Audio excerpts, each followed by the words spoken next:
Hi, this is Ankit Tiwari और आप देख रहे हैं मेरा YouTube channel motivation for all.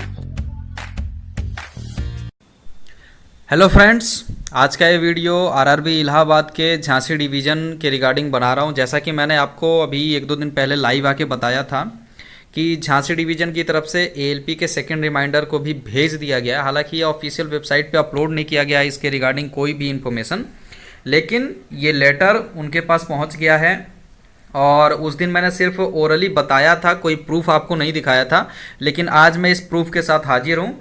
आप ये लेटर देख लीजिए, इस पे ऊपर लिखा हुआ है रिमाइंडर कॉल टू। देखिए, टेक्नीशियन और जेई इन सभी का तो ऑलरेडी सेकंड रिमाइंडर बीत चुका है, और एएलपी का फर्स्ट रिमाइंडर आया था आपका, वो बुलाया था उन्होंने, रिपोर्टिंग डेट था वो 9 और 12 अक्टूबर को बुलाया था।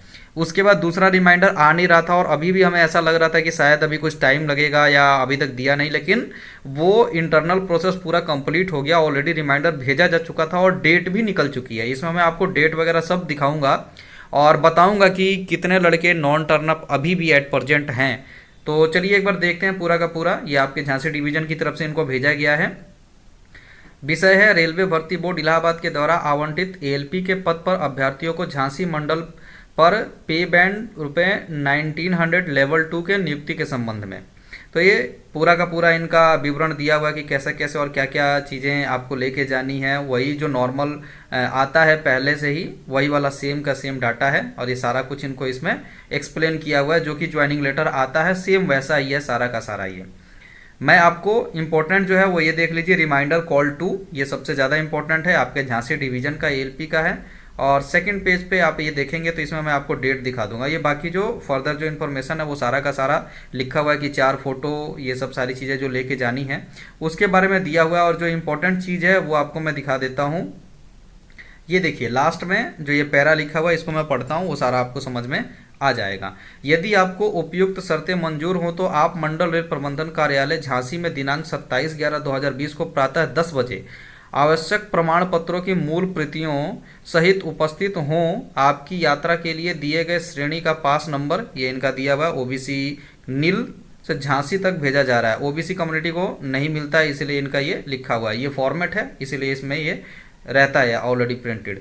यदि आप आवश्यक प्रलेखों के साथ मंडल रेल प्रबंधन कार्यालय झांसी में दिनांक 27/11 को प्रातः 10 बजे उपस्थित न हो सके तो यह माना जाएगा कि प्रस्तावित नियुक्ति आपको स्वीकार नहीं है तथा यह प्रस्ताव समाप्त माना जाएगा। इस विषय में नियुक्ति एवं शर्तों संबंधित किसी पर भी ध्यान नहीं दिया जाएगा।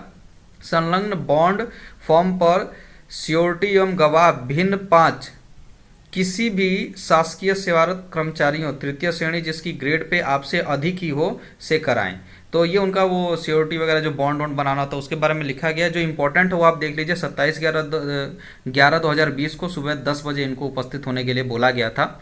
अब आप ये देख लीजिए कि एएलपी, टेक्नीशियन, जे, इन सभी के 2-2 रिमाइंडर हो गए हैं। हालांकि नॉर्मली 2 से 3 रिमाइंडर भेजे जाते हैं आपके ज्वाइनिंग प्रोसेस के लिए, तो हो सकता है कि शायद एक और मौका इनको मिल जाए, लास्ट मौका और हो सकता है मिल जाए, और नहीं तो ये भी इनका लास्ट चांस हो सकता है। क्योंकि ये टोटली डिपेंड करता है डीपीओ के सोच पे, उनके अपने, मतलब वो जब संतुष्ट हो जाते हैं कि हाँ मैंने इस कैंडिडेट को उचित मौके दे दिए हैं और अब मैं इनको मौका नहीं देना चाहता, तो वो यहाँ पे भी इसको ख़त्म कर सकते हैं, और अगर ये चाहें तो एक चांस और दे सकते हैं। तो नॉर्मली जैसे देखा जाता है कुछ कुछ डिवीज़न ऐसे हैं, जैसे लखनऊ डिवीज़न की अगर मैं बात करूँ तो वो शुरू से ही अपने स्टूडेंट्स को 3 रिमाइंडर भेजते हैं, और जैसे और बहुत सारे ऐसे हैं वो लोग सिर्फ 2 रिमाइंडर भेजते हैं। तो ये टोटली, जैसे कि दिल्ली वगैरह डिवीज़न की बात करूं तो वो सिर्फ 2 रिमाइंडर भेजते हैं, लखनऊ 3 भेजता है। इसी तरह से जो अदर जोन है उनका, मतलब आप अगर देखेंगे तो 2 से 3 मैक्सिमम,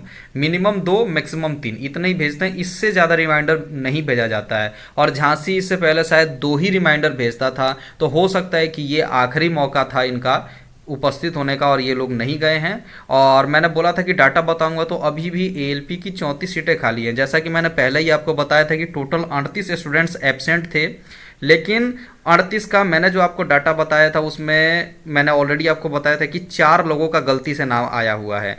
जो ऑलरेडी प्रेजेंट थे उन्होंने सारा प्रोसेस कंप्लीट किया, फिर भी उनका नाम दिया गया था, तो वो नाम उन्होंने अब करेक्ट कर दिया है और 38 के बजाय नॉन टर्नअप की संख्या 34 हो गई है।